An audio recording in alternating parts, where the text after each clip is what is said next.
Hi, this is Bonnie, and this is Mystical Remix time. I am doing my April favorites right now.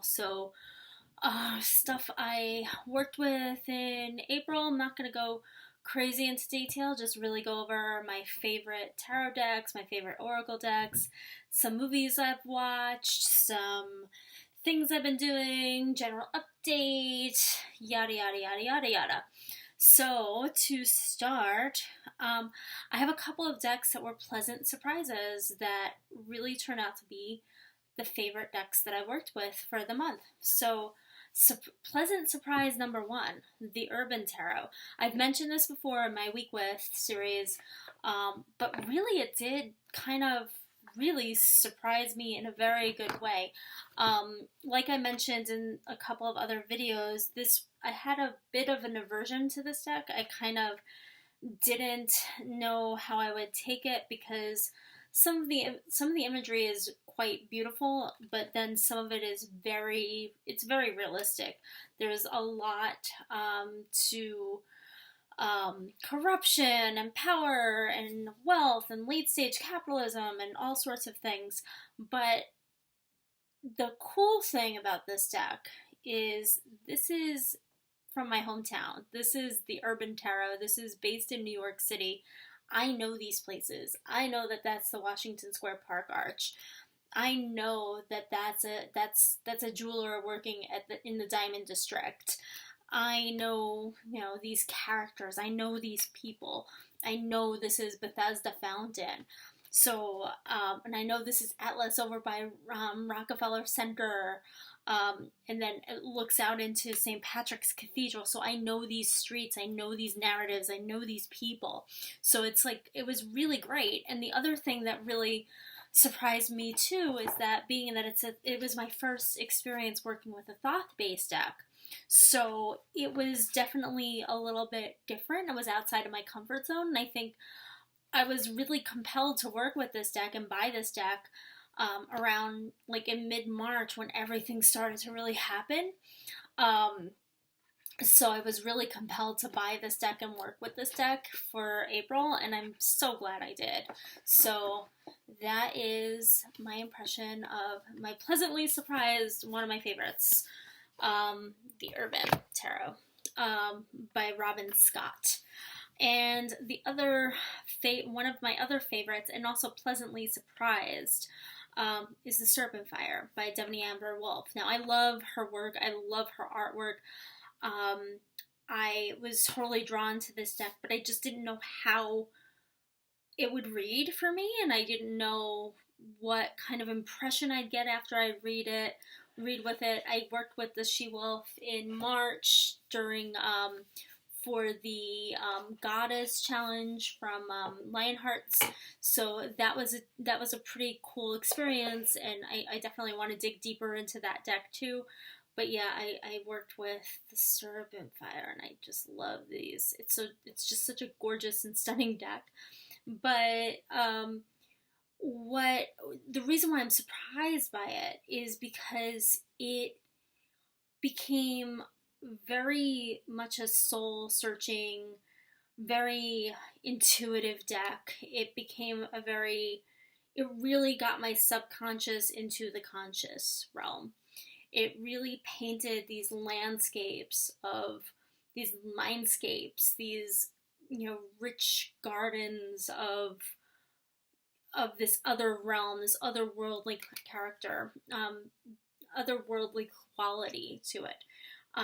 It really kind of looked at the inner depths of my psyche. So I think that was something that I really appreciated about working with this deck, was that it really kind of brought a lot of things to the front page versus, keeping it inside or being just, it wasn't overt. It was very much like taking what was in and bringing it out, which I think is amazing. This is one of my favorite cards. This is amazing.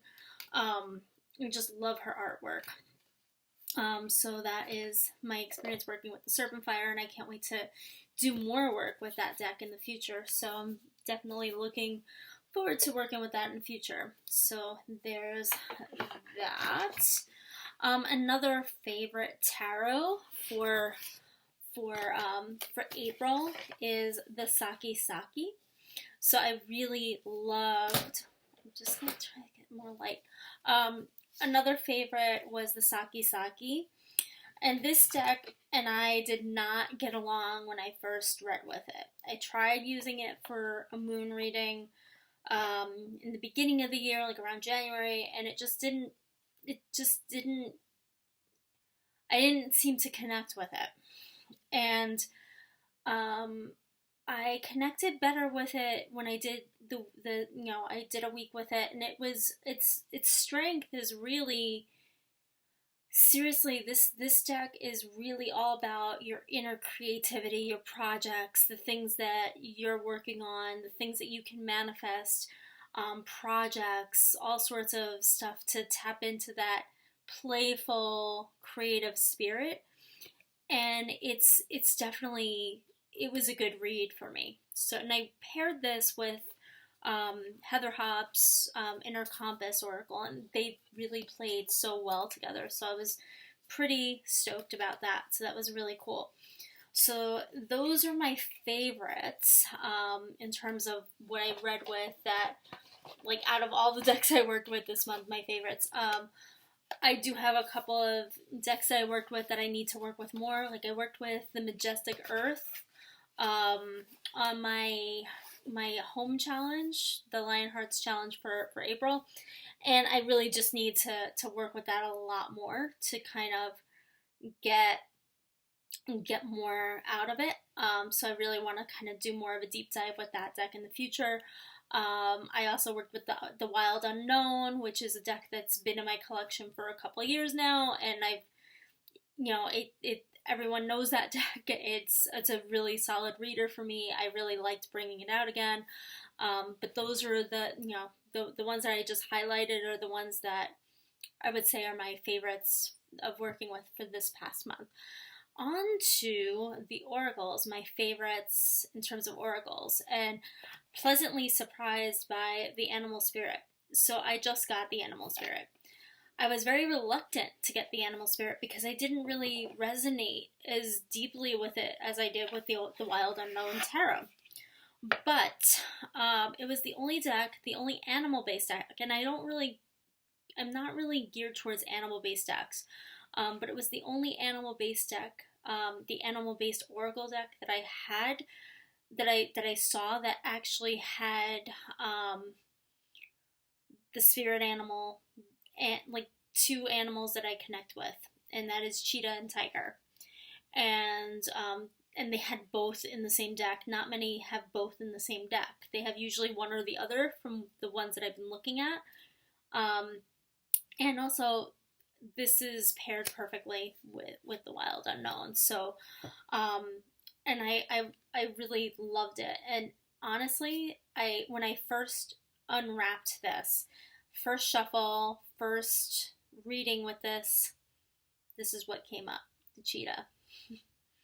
So that was the first that came up for it when I got it a few weeks ago, and then I worked with it this past week with the Wild Unknown, and it was just a beautiful, beautiful read, and it's much more layered and in depth than I had imagined, and I'm definitely more open to animal and nature decks than I'm gravitating towards that right now, and I think it's just based on like what's going on right now. Like I think nature is calling me, and I love nature, so there's just some animals I'm like, but this is it's such a good deck. I'm still on the fence about getting the archetypes deck actually, because I'm like, I'm not sure about that one. I love that it's round, I love that, but I'm just kind of, do I need it? Does it serve a purpose in my collection? Do I want it? Do I need it? I don't know, I'm on the fence. I'm gonna have to watch some more, some reviews of that before I make any kind of decision there. Another oracle that I worked with this month that I really enjoyed working with is the the Crystal Wisdom Healing Oracle. I love crystals, but I don't have really a crystal collection because I buy a lot of decks.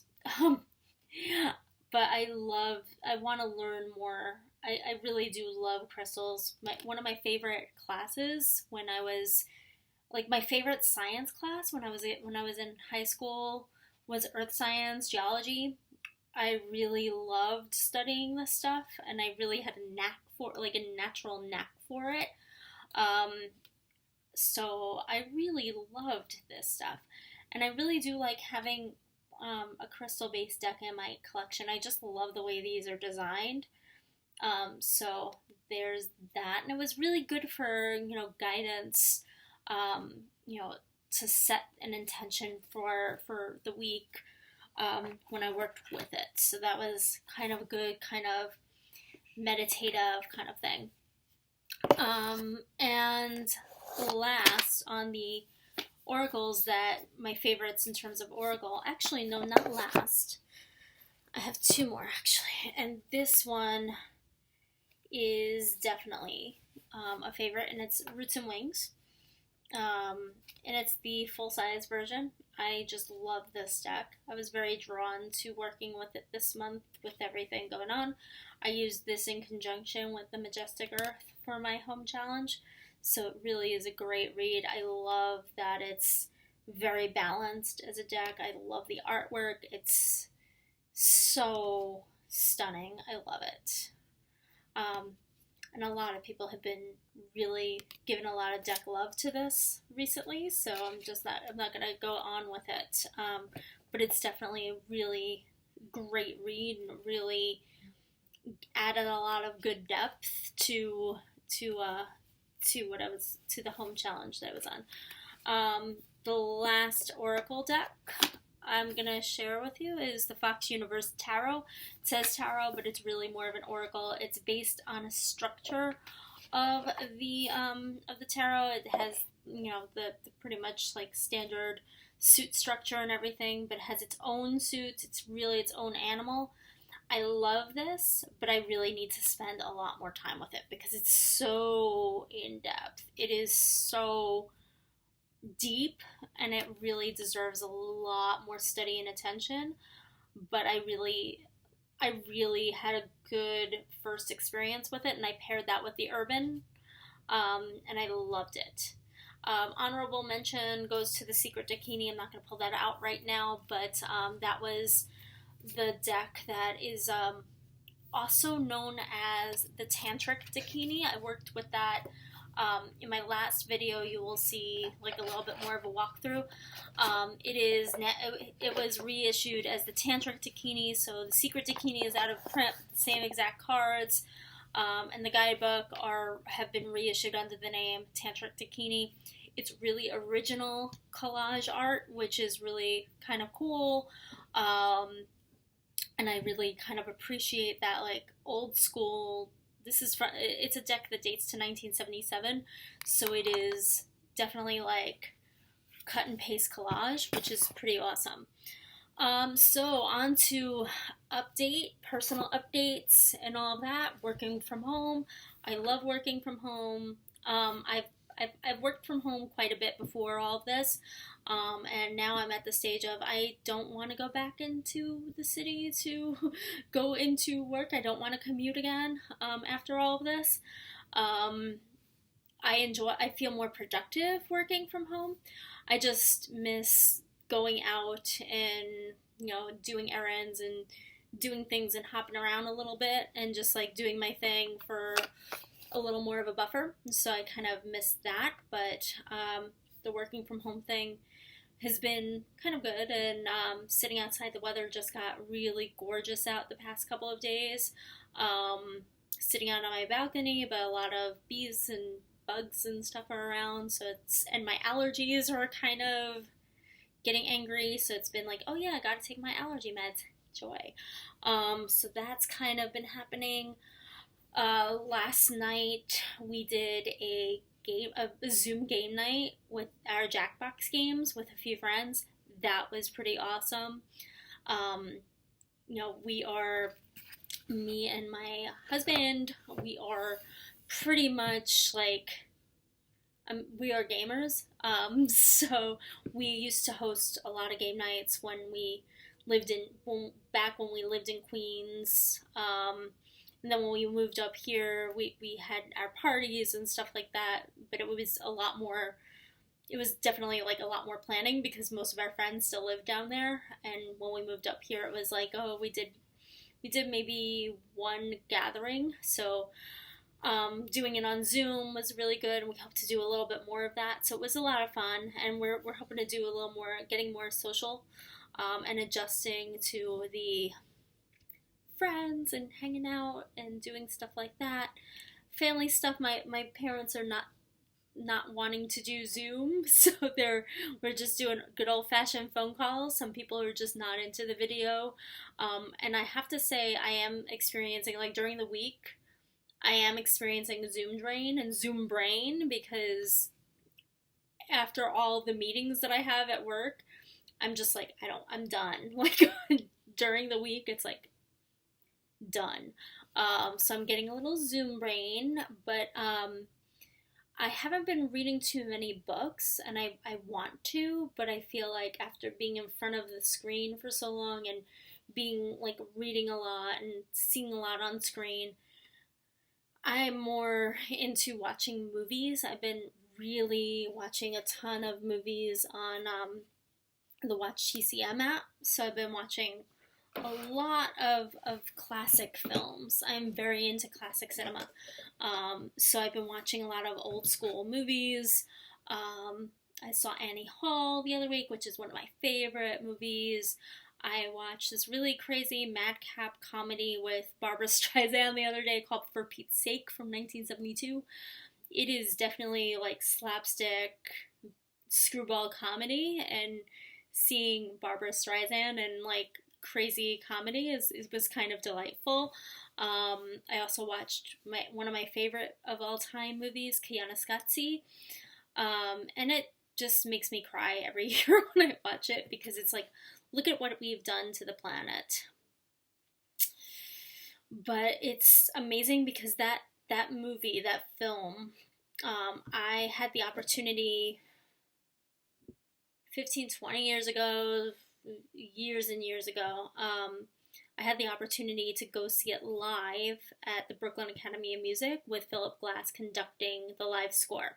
So that's the epitome. That was the first time I ever saw it with a friend. A really good friend of mine. We went to see that, and it was just stunning to see it in that capacity. And that movie it's from 1982. If you have not seen Scotsy, it is wordless. It's all a musical score set to these thrilling images of, first it starts with nature and then what man has done to nature. And it's heartbreaking.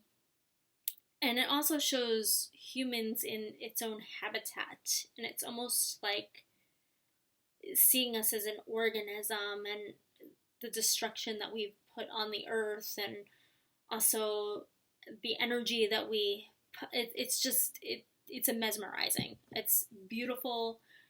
It's tragic. It's pretty much everything. So that's a really highly recommended flick to watch.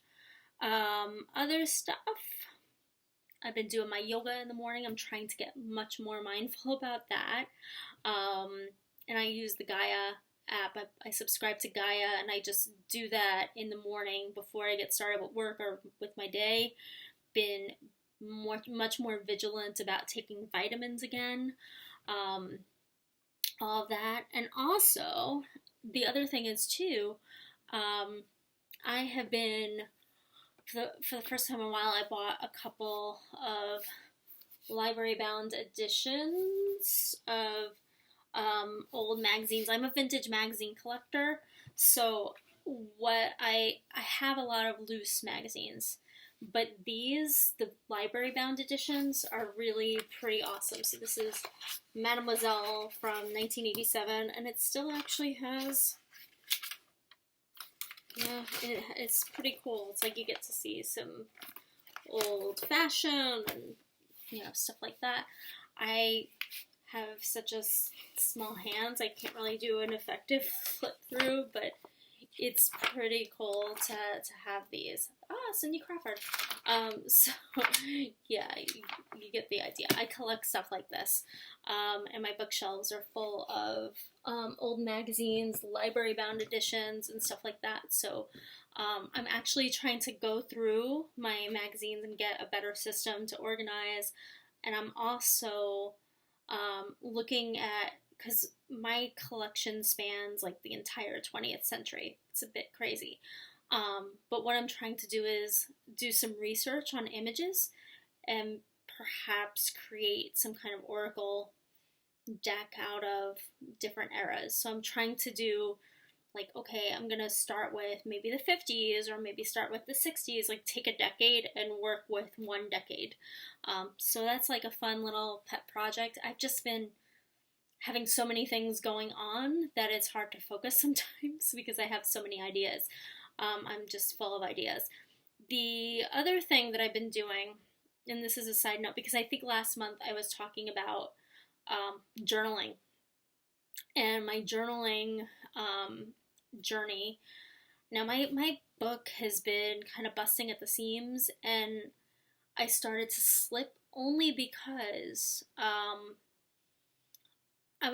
I don't like printing just one image at a time, so it's like I wait until, and I take my pictures once a day when I do my daily draws, but I don't want to, like, I'm journaling and I'm leaving the space in my journal to paste it, but then I started to slip on the actual journaling, and it just kind of, for a long time, like I had wanted, and I've been looking for a really good digital solution. So I found one, finally. I found a good digital journaling tool called Zinnia. It's a newer app. It was released this year. It was released, I think, at the beginning of the year. And finally, it's something that, like, I was using the paper app. And paper app is great because you can import photos and you could do some Apple Pencil stuff and all of that. But the thing that I didn't like about that is that there weren't really any like scrapbooking elements or anything like that to add to it. So it was very much like just my own art, my own stuff. I had to put a lot of my own stuff, and it was very time consuming to do that. It was good, but just not as intuitive as I liked. I tried day one, didn't quite like day one. I also tried Project Life. And the problem with Project Life was it's great on the scrapbooking side, but it did not work without, there was no handwriting capability. So you couldn't do any handwriting. Like when I journal, I like to write my insights, like pen and paper. I don't like to type them, especially on the iPad. I like to do it on the iPad. I like to just write it and jot it. So when I took a look at Zinnia, it was like, oh my god, I had calendar templates that I could use. I have digital washi tape, and I have backgrounds and scrapbooking elements and stickers and cool things that I could use just like a regular scrapbook without actually buying all that paper stuff. So that's been insanely, like, I piloted it out last week because I was like, okay, let me see how this free trial is going to be. Or 2 weeks ago I tried it. I tried it a couple of weeks ago. Let's see how it's going to be. Let me see if I'm going to want to use this in May. And it's awesome because I take the picture of my daily draw, I put it into my calendar, I journal, I'm done for the day. I add embellishments as I go. It's very much a work in progress, plus it's real time. I'm like, I finally have a solution, yay. So that's my, like, yes, it is a subscription-based model, so you pay an annual subscription fee, but I mean, if you are buying a lot of scrapbook paper, and if you're buying a lot of embellishments and stickers and stuff like that, it is well worth the cost because it's a lot lower than if you were to go to, Michael's online or any of the craft stores online and just like buy a bunch of scrapbooking stuff. So it's definitely something if you're interested in journaling but digitally. It's definitely well worth a look. So that is pretty much it for my my April favorites, and I know I've rambled quite a bit. Um, and I just wanted to add a little more personality because I'm still a new content creator. I'm still new at this, so I'm just trying to kind of try new things out. Let me know what you think, and I will be back soon and see you next time. Thanks. Bye.